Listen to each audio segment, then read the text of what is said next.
자, 흔히 스포츠를 각본 없는 드라마라고 말을 하죠. 드라마나 영화 같은 경우에 시나리오가 있어요. 각본에 의해 연출된 영상을 보면서 짜여진 감동이라고 할 수 있겠지만 스포츠 경기는 다릅니다. 누가 이길지 누가 질지, 이기면 어떻게 이길지 잘 모르기 때문에. 보니까 이세돌 이 바둑 기사 있죠. 우리 한국 국산 AI 바둑 인공지능하고 대결을 벌였는데 예상을 깨고 이기는 승리를 거두었습니다. 이런 걸 보면 인공지능이 또 모든 것에 우세하긴 하지만 이 바둑이라고 하는 또 하나의 경기에 있어서 이런 변화들도 있구나 하는 것을 보게 되죠. 야구를 말할 때 9회 말 투아웃, 투쓰리 풀카운트부터 라는 말도 있습니다. 쉽지는 않죠. 씨름에서 옛날에 한창 이 씨름 인기 있을 때 저는 그 명장면이 떠올라요. 뒤집기 한 판 있잖아요. 대본에 그냥 확 뒤집어가지고.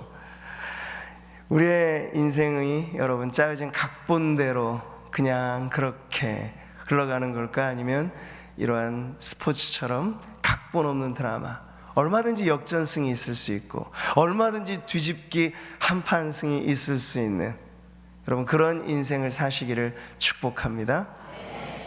근데 지금 우리의 사회에 팽배해져 있는 것은요, 안 된다라고 하는 심리예요. 성공 사례보다는 물론 실패 사례가 너무나 많아요. 그러다 보니 이제 무언가 도전하는 것조차도 몸을 사리고, 예수 믿는 사람들이 무언가 모험하듯 하나님과 함께 이렇게 새로운 도전의 자리에 나아가야 함에도 불구하고 그러기가 어려운 이러한 꽁꽁 얼어붙은 시대를 살아가고 있죠.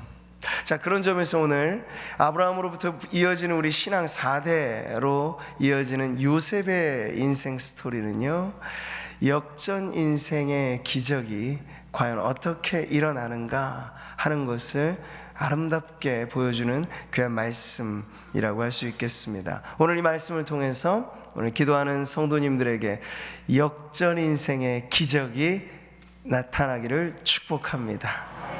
우리 옆에 계신 분들에게 그렇게 한번 격려해 주실까요? 당신도 역전 인생의 주인공이 될 수 있습니다. 오늘도 기도 응답의 기적을 경험하십시오. 할렐루야. 아브라함의 집안은 손이 좀 귀했던 것 같아요. 그렇죠? 보면 100세 때 아들을 낳고 그 아들 이삭도 결혼은 40세 했지만 20년간의 기다림의 세월이 필요했어요. 그래서 늦게 본 아들들이 쌍둥이 에서 또 야곱이죠. 그렇다면 야곱의 이야기, 우리가 어제 살펴보았던 것처럼 야곱도 파란만장한 삶을 살면서 이스라엘의 기초석이 될 만한 12지파의 대표 이름들이 그 야곱의 자식들이죠. 그 중에서도 야곱이 정말 사랑했던 아들이 바로 라헬에게서 태어난 아들 요셉이었거든요. 근데 쭉 한번 살펴보니까 요셉을 낳았을 당시 야곱의 나이가 추적해보면 91세인 걸 알 수 있어요. 거의 아브라함급이죠. 보면 어제 우리가 애굽에서 다시 상봉했을 때 야곱의 나이가 130세잖아요. 그때 당시 요셉의 나이가 어림잡아 39세 정도 된단 말이에요. 총리가 된 때가 30살, 그리고 7년의 풍년이 지나고 2년의 흉년에 접어들 즈음에 아버지를 다시 만났거든요. 그러니 빼셈을 딱 하면 91세 정도의 요셉이 태어난 걸 알 수 있죠. 그러니까 느지막하게 본 아들이니 또 사랑하는 아내 라헬에게서부터 났으니 얼마나 애지중지였겠습니까? 눈에 띄는 편애를 했던 거죠. 그래서 성경에 보니까 요셉은 노년에 얻은 아들이므로 이스라엘의 여러 아들들보다 그를 더 사랑함으로 그를 위하여 채색옷을 지었다라고 말해주고 있죠. 옛말에 그런 말이 있어요. 우리에겐 미운 자식 떡 하나 더 주고 이쁜 자식 매 한 대 더 준다, 이런 말이 있습니다. 그러니까 부모의 마음이 아무리 눈이 가고 마음이 가도 오히려 그러면 좀 반대로 해라. 이게 이제 지혜로운 조언이죠. 근데 야곱은 그러지 못했어요. 그냥 있는 마음 그대로 다 드러냈죠. 고대 근동 지역에서 옷이라고 하는 건 어떤 사람의 신분과 지위를 나타냅니다. 근데 형들하고는 전혀 다른 아주 귀한 채색 옷을 지어 입혔다라고 하는 건 야곱이 일찍부터 요셉을 구별시켰다는 거예요. 뭔가 의도가 있겠죠. 그렇기 때문에 오히려 형제들 사이에서는 요셉은 왕따가 돼버렸어요. 일찍 공분의 대상이 되어버렸던 거죠. 그리고 형들의 이어지는 일들, 그 모든 것들을 또 요셉은 아버지 야곱에게 내밀하게 알려주는 정탐꾼 노력도 했던 것 같아요. 그러니 그 형제들의 세계 안에서 요셉은 발붙일 곳이 없었던 어린 시절을 보낸 거죠. 야곱은 요셉을 사랑했고 요셉도 그 아버지의 사랑에 만족하며 살아왔는데 그 화목하고 아름다운 사랑이 이내 깨어져 버리게 된 것은 이 야곱의 눈에 띄는 편애가 가장 1차적인 원인이 되었던 것을 알 수 있습니다. 그래서 마음 가운데 미움의 독소를 품고 있었던 형제들이 때가 되어 기회가 오니 그 동생 요셉을 애굽의 은 20에 팔아버리게 되는 거죠. 그리고선 그들이 했던 일은 아버지 마음에 대못을 박는 거야. 그 채색 옷을 벗겨다가 찢고 이 짐승의 피에 적셔서 그걸 아버지에게 보여주는 거예요. 이거 당신의 아들의 옷이 아닌가 한번 보소서라고 말이죠. 편애한 아버지에 대한 복수, 그리고 요셉에 대한 안갚음을 바로 이 채색 옷을 통해서 나타나게 된 것입니다. 자, 이때로부터 시작해서 요셉의 인생은 곤두박질 칩니다. 가정에 그때까지는 귀공자처럼 특별한 사랑을 받고 자라왔던 소년이 이제는 옷이 벗겨지고 노예처럼 헐벗게 되면서 애굽에 팔려가죠. 화려한 꿈이 있었고 아름다운 옷이 있었던 그 모든 시절이 지나가 버린 거예요. 그야말로 소년이 감당하기엔 어려운 질풍노도의 시기를 그가 맞이하게 됩니다. 여러분, 실패에 관한 명언들은 꽤나 많이 있습니다. 들으면 참 좋을 정주영 회장이 남긴 말이 있었죠. 시련은 있어도 실패는 없다. 실패를 딛고 일어나 성공을 이끌어내라, 뭐 이런 말들도 있고, 강영우 박사가 실패는 있어도 포기는 없다, 뭐 이런 이야기들도 했어요. 근데 이 모든 실패에 대한 아름다운 이야기들은 한번 그 실패를 딛고 성공한 사람들이 하는 말이죠. 근데 정말 실패라고 하는 게 우리에게 있어 천길 낭떠러지처럼 현실이 되어져 버리게 되면요, 이런 모든 무성한 말들이 그저 말잔치에 불과하다는 것을 실패 중에는 느끼게 됩니다. 요셉에게 실패란 미화시킬 수 없는 삶의 현실이었습니다. 노예가 되었다는 건 빼도 박도 못한 그러한 고난의 연속이었던 것이죠. 평상시 가정에서는 금이야 오기야 이렇게 귀하게 애지중지 키웠던 아들이 이제는 허드렛 일, 모든 것 다 천한 일을 도맡아서 해야 하는 처지에 이르게 된 거죠. 자, 우리 근데 성경을 읽어보면요, 눈에 띄는 하나의 특징이 있어요. 애굽에 팔려간 이 요셉이 그 이후의 행적들을 보면요, 불평이 없다는 거예요. 이게 뭘 말해주는 걸까요? 그 소년에게 여러분 순간 좌절이 없었겠습니까? 근심과 걱정이 없었겠나요? 그런데 일찍이 요셉은 그것을 자신의 현실로 받아들인 거예요. 그걸 그저 애써 외면하고, 이건 내 현실이 아니야, 나는 채색 옷을 입어야 되는 사람이야, 나는 내 아버지의 사랑을 받아야 될 귀한 아들이야, 계속 그러고만 있었다면 그 좌절감에서 헤어나오기 어려웠을 거예요. 근데 요셉은 빨리 적응을 합니다. 최악에서 최선을 이끌어내려고 하는 그런 삶을 보이게 되었던 거죠. 그랬더니 이내 보디발의 집에서 가정 총무로 승격이 돼서 팔려간 노예로서는 최고의 자리에 이르게 됩니다. 근데 이 요셉도 사랑하는 아버지 야곱의 인생을 닮은 꼴이 있어요. 삶이 쉽게 풀리지 않는다는 거죠. 한번 이렇게 무언가 반전이 일어났으면 이제 무언가 변화가 있겠구나. 근데 웬걸요, 그 변화가 오히려 더 아래로 내려가는 그런 변화인 거예요.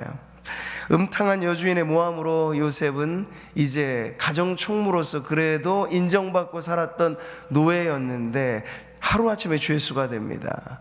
왕의 관원장들, 죄수들을 가두는 특별 감옥에 감금되는 그런 신세가 되는 거죠. 이런 걸 보면 정말 놀이동산의 롤러코스터를 타는 것 같아요. 오르고 내리는 것이 얼마나 어지러울 정도로 그의 풍파가 심한가 하는 것을 우리가 알 수 있죠. 그래서 요셉은 더 어두컴컴한 그의 인생의 막다른 길로 가게 됩니다. 더 이상 내려갈 길 없는 그 바닥친 인생을 보게 되는 거죠. 자, 그렇게 실패의 최고치를 다다르게 될 즈음 우리가 알고 있는 요셉의 진가가 드러납니다. 꿈의 사람 요셉 말이죠. 그 감옥에 있는 여러 에피소드들은 하나같이 꿈의 이야기들이 나오는 거예요. 근데 이전에는 요셉은 자기 꿈을 꾸었던 소년이었는데 지금의 요셉은 누군가의 꿈을 해석해주고 거기서 하나님의 뜻을 이끌어내는 조금 더 지혜로운 면모로 성장한 모습으로 등장하게 됩니다.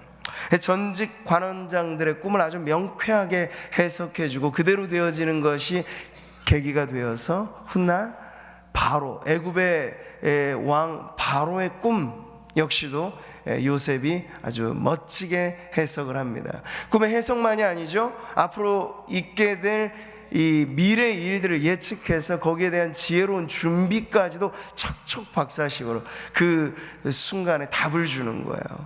그러니까 애굽왕 바로가 깜짝 놀랍니다. 이 죄수에게 어찌 이리 빛나는 기치와 이 지혜가 있는가 깜짝 놀라는 거죠. 그래서 이렇게 말합니다. 바로가 또 요셉에게 이르되 내가 너를 애굽 온 땅의 총리가 되게 하노라. 수직 상승이란 바로 이런 걸 말하는 거예요. 중간 과정이 없어요. 하루아침에 죄수복을 벗고 요셉이 어떻게 됩니까? 예전에 입었던 세마포 그 채색 옷보다도 더 근엄한 고귀한 세마포 옷을 입게 되죠. 그리고 왕 다음에 가장 고급 세단 버금 수레를 타게 됩니다. 왕의 인장 반지를 낍니다. 목에 금사슬로 목걸이를 겁니다. 신임 애굽 총리가 된 거야. 하루아침에 일어난 일인 거죠. 그래서 모든 애굽의 전역에 이 행렬이 이어질 때 사람들이 엎드려 절하는 일들이 벌어지게 되었습니다. 이보다 더한 반전, 이보다 기막힌 역전이 없다 할 만큼 요셉의 인생 스토리는 극에서 극으로 옮겨지게 된 것을 보는 거죠. 자, 오늘 우리가 이 새벽에 짧게 이 요셉의 인생의 스토리를 보는데요, 그 하나의 핵심이 분명한 건 지금 요셉은 아주 구구절절한 인생의 내리막길, 그리고 이것보다 더 비참할 수 없을 것 같다 하는 가장 비참한 공궁에 처해 있었던 실패자였습니다. 말 그대로. 근데 그의 인생이 실패에서 일약 성공으로 역전하게 되는 것을 우리가 보게 되는 거죠. 자, 근데 여러분, 성경의 관점이 여기서부터가 중요한 거예요. 보통 이러한 역전의 인생 스토리 말하면 자수성가를 우리는 생각할 수 있습니다. 그 손의 힘으로, 그 지혜로, 그 능력으로.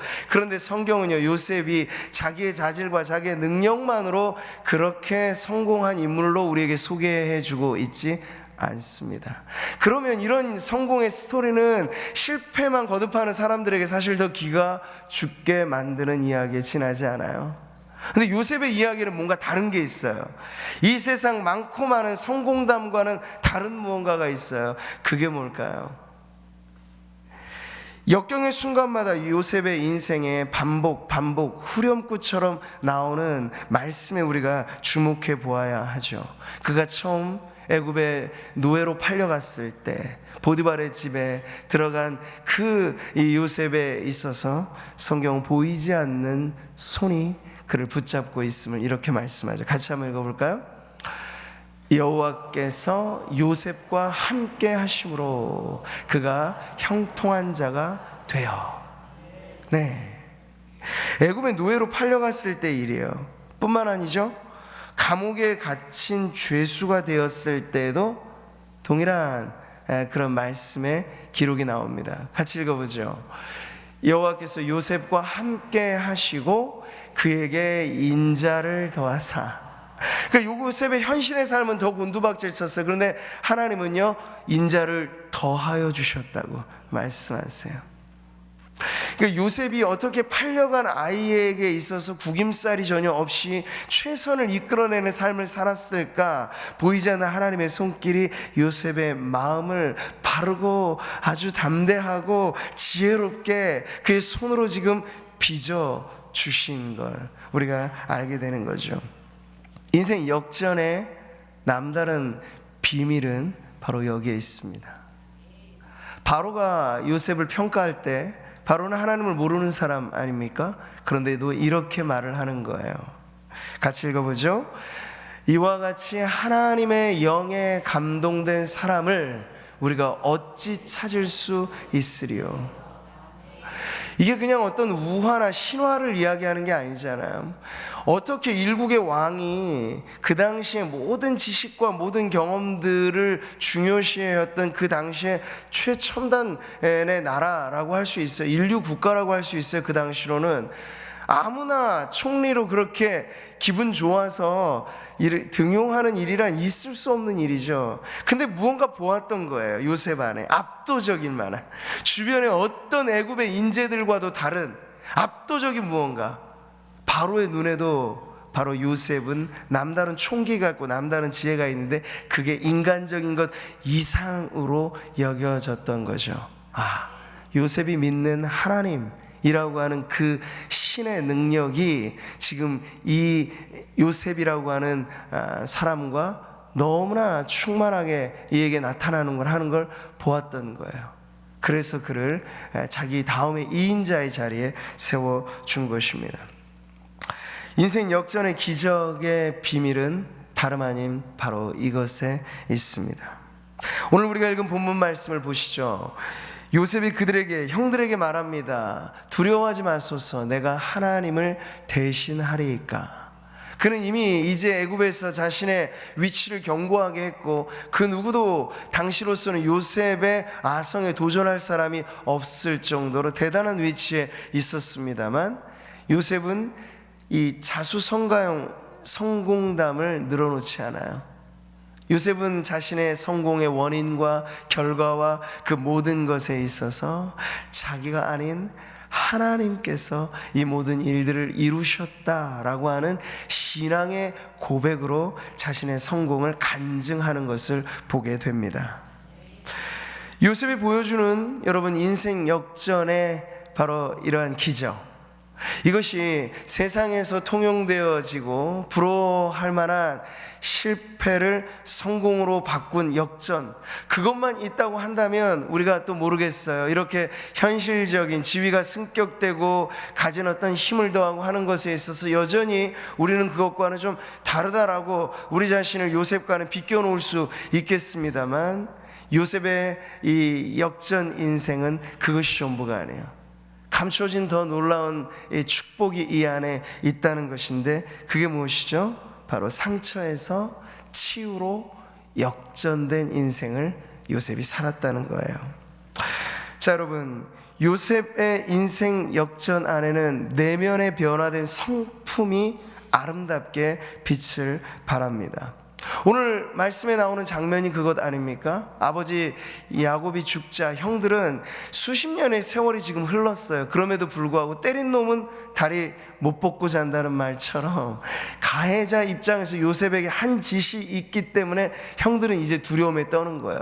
지금이라도 요셉이 우리에게 옛날에 그 일에 대한 복수의 칼을 갈고 숨겨왔던 비수를 꽂으면 우리는 끝이다 라는 위기의식이 느껴진 것 같아요. 그래서 모두 우르르 몰려와서 아버지의 이름을 빙자해서 우리 한번 좀 봐주십시오, 살려달라고 애걸복걸을 하는 이 형들을 보는 거죠.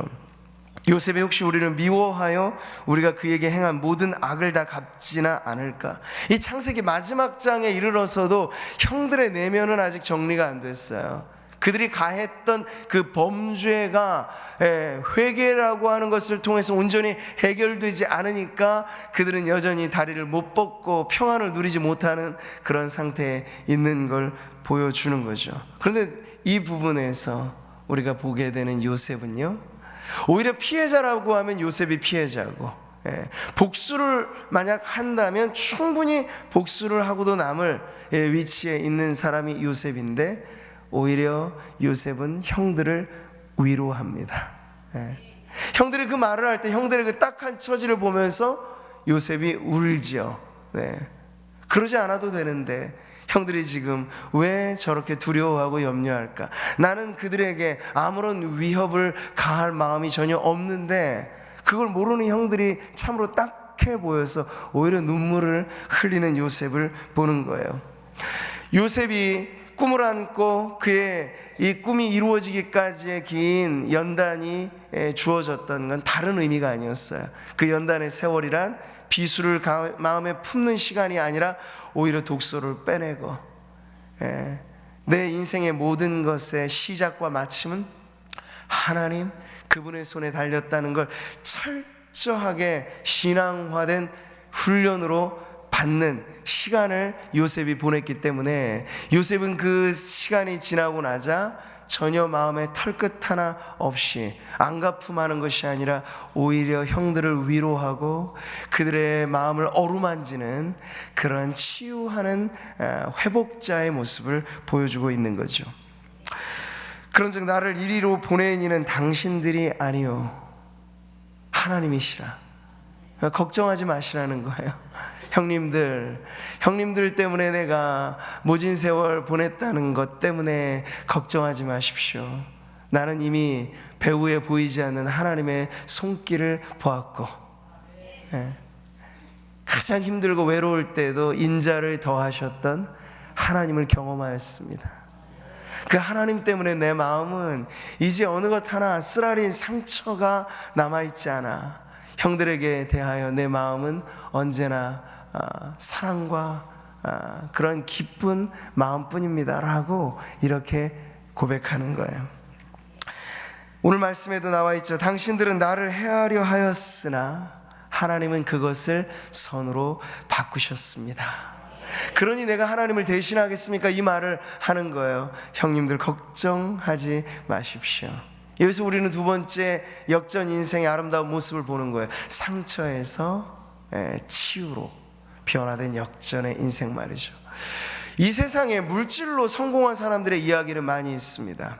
지위가 높아지는 세상적인 성공도 많이 있습니다. 그런데 세상이 그런 사람들로 인하여 아름답게 변하지 못하는 까닭은 그들의 성공은 외면적인 삶의 변화를 얻었을지는 모르겠으나 마음에는 여전히 두 다리 못 뻗고 자는 불안과 초조와 걱정에서 헤어날 길이 없는 사람들이 너무나 많다는 이야기예요. 당시 요셉이 살았던 시대에 이 요셉의 가문뿐만 아니라 애굽의 그 이방 나라까지도 이 드넓게 화평이 이루어지게 됐던 그 중심에 바로 하나님께서 어루만지셔서 상처된 내면이 치유되고 치유될 뿐만 아니라 주변의 많은 이들에게 그것을 나누어 주었던 요셉이라고 하는 이 변화된 인생 역전의 주인공 한 사람의 영향력이 얼마나 그 시대를 바꾸고 나라를 바꾸었던가 하는 것을 우리가 보면서, 이것은 오늘 우리들에게 또 하나의 기도의 제목이 되는 것입니다. 이 땅에 많은 사람들이 지위를 갖고는 있어요. 권력을 갖고는 있어요. 근데 그들의 내면을 바라보면 상처가 치유되지 않았어요. 그러니 지위와 권력이 주어지면 그걸 가지고 복수하는 거예요. 옛날에 나를 괴롭혔던 사람들 복수하는 거예요. 정치적인 복수가 계속 정권만 바뀌어질 뿐이지 되물림 되고 있으니까 나라가 평안할 일이 없는 거죠. 그런데 정말 하나님의 손에 길들여진 하나님의 사람이 내면에 회복된 치유를 가지고 그 자리 정치와 사회와 경제와 곳곳에 여러분 영향력을 나타낸다고 해보세요. 그러면 이 나라가 부국강병뿐만 아니라 진정 평화로운 나라가 될 줄 믿습니다. 요셉과 같은 리더십, 요셉과 같은 하나님의 사람들이 곳곳에 흩어져 그 역할을 하게 되는 것을 우리가 바라고 기도하는 이 새벽이 되었으면 좋겠습니다. 요셉은 죽음에서 생명의 역전을 경험한 사람이에요. 하나님이 큰 구원으로 당신들의 생명을 보존하고 당신들의 후손을 세상에 두시려고 나를 당신들보다 먼저 보내셨다라고 고백하고 있습니다. 요셉은 자신의 성공을 일신상의 성공으로 바라보고 있지 않습니다. 거기서 더 큰 그림, 하나님의 빅피처를 보는 거죠. 하나님께서 나를 이 특별한 방식으로 그저 아버지 스라에 사랑받고 채색 옷 입고 다녔던 철 모르는 아이로만 내가 크지 않고 고난과 역경과 시련이라고 하는 것을 통과하여 더 드넓은 마음을 갖고 하나님의 큰 일을 위하여 쓰임 받도록 하나님께서 나를 이곳으로 인도해 주셨을 때, 하나님은 죽음에 처한 이 땅, 그 이방 땅, 그 땅도 하나님이 살리시고자 하는 계획을 갖고 나를 이리로 보내셨구나. 그는 거기서 일종의 하나님이 애굽 땅으로 자신을 파송해 주셨다라고 하는 그러한 사명자의 마음까지도 갖고 있는 것을 보게 됩니다. 한 개인, 한 가정을 넘어 큰 구원의 역사로 역전이 일어나게 된 거죠. 만약 그 당시 애굽의 총리로서 요셉의 지혜가 발휘되어지지 않았더라면, 여러분, 그 애굽 지면 전체 그 근동지역 그리고 그 고대에 휩쓸고 지나갔던 흉년으로 인하여 수많은 사람들이 죽음에 처하게 됐을 것입니다. 근데 하나님은 요셉을 통해서 그의 일가족뿐만 아니라 그때로 말하자면 이방 민족인 애굽의 백성들까지도 먹이시고 살리시는, 그래서 그 한 사람의 지혜가 곳간을 가득 채우고 때가 되어 그것을 열어주고 하다 보니 죽어갈 인생들도 생명으로 인도하는 역전의 기적을 하나님께서 일으켜 주신 것입니다. 자, 그래서 요셉의 인생을 한 구절로 정리하자면 바로 이것이에요. 역전 인생의 주인공, 그가 경험한 역전은 놀라운 하나님의 승리였는데, 아버지 야곱이 떠나가기 전 유언처럼 남긴 여러 축복 가운데 요셉에 대한 축복이 바로 이렇게 요셉의 인생을 정리해 주죠. 같이 한번 읽어보겠습니다. 요셉은 무성한 가지, 곧 샘 곁에 무성한 가지라. 그 가지가 담을 넘었도다. 아이고 내 자식, 내 새끼 하면서 애지중지 여겼던 아들인데 어느새 다 커서 훗날 죽었던 것으로만 알았던 아들 보았는데 이게 웬걸요? 내 집안에서 사랑받는 아이로만이 아니라 이제 한 나라를 먹여 살리고도 남을 만한 그 풍성함을 가지고 아버지를 맞아주는 요셉을 보면서 아버지 야곱은 이런 축복을 하였던 거예요. 담장을 뛰어넘는 가지다, 아주 풍성한 열매를 맺은 가지다 라고 말이죠. 사랑하는 성도 여러분, 오늘 우리가 기도하는 그리고 꿈꾸는 인생의 역전극, 그 변화가 우리의 힘만 가지고는 안 된다는 걸 우리는 두말하지 않아도 다 알고 있습니다. 그런데 요셉의 이 역전의 스토리는 결코 그의 힘 가지고 이루어낸 일이 아니라고 하는 점에서 여전히 오늘도 우리에게 소망의 말씀이 되는 줄 믿습니다. 여러분의 인생의 여정도 지금 요셉의 인생의 그 기간 중에 어느 한 지점, 고난과 나락으로 떨어지는 지점에 혹 있을지라도 이 후렴구처럼 반복되었던 하나님이 그와 함께 하심으로 그가 형통한 자가 되었다라고 하는 이 은혜로운 말씀이 여러분의 인생에 힘이 되고 능력이 된다면, 우리도 우리의 처한 최악의 자리에서 최선을 이끌어내시는 하나님의 역전극을 경험하게 될 줄 믿습니다. 실패에서 성공으로, 상처에서 치유로, 죽음에서 생명으로 역전되는 그러한 인생으로 오늘 저와 여러분 기도할 때 하나님께서 멋지게 우리의 생을 뒤바꿔 놓으시는 기도응답의 기적이 우리 모든 성도들에게 넘쳐나시기를 주님의 이름으로 축복합니다.